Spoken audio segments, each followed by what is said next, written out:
நம்ம தமிழகத்தில் ரொம்ப பாதிக்கப்பட்ட இடங்கள் இந்த கடலோர இடங்கள் தான். நம்ம சென்னை ஓரளவுக்கு தப்பிச்சிக்கிச்சு.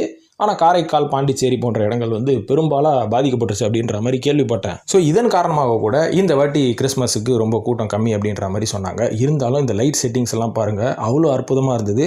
பார்க்குறதுக்கே ஜெகஜோதியாக இருந்தது, சூப்பராக இருந்தது. இது வந்து வெறும் இந்த என்ட்ரன்ஸில் மட்டும்தானே அப்படின்னு கேட்டிங்கன்னா, இன்னும் வீடியோவில் அடுத்தடுத்து பாருங்கள். இங்கே வந்து நம்ம எல்லாருக்குமே தெரியும்ல, ஒரு 4 சர்ச்சு சேர்ந்தது தான் இந்த வேளாங்கண்ணி அப்படின்றது.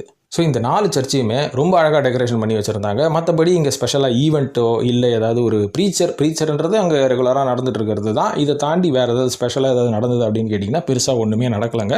யூஸ்வலாக வந்து ரெகுலராக சர்ச்சஸில் நடக்கிற மாதிரி தான் நடந்தது. ஒரு பெரிய ஒரு கேதரிங்கோ இல்லை ஒரு பெரிய ஈவெண்ட்டோ பெருசாக நான் எதிர்பார்த்து போனால் ஆனால் எதுவுமே நடக்கலை. இருந்தாலும் நம்ம போய் இங்கே கடவுளை பார்த்துட்டு வந்தது நம்மளுக்கு ரொம்ப மனசாந்தியும் மன நிம்மதியும் கொடுத்தது. ஸோ இதையும் தாண்டி நம்ம எப்போவுமே பார்க்குற க்ரௌடோட இங்கே க்ரௌடு கொஞ்சம் ஜாஸ்தியாக இருந்தாங்க, அவ்வளோதானே தவிர வேறு எதுவும் பெருசாக இல்லை.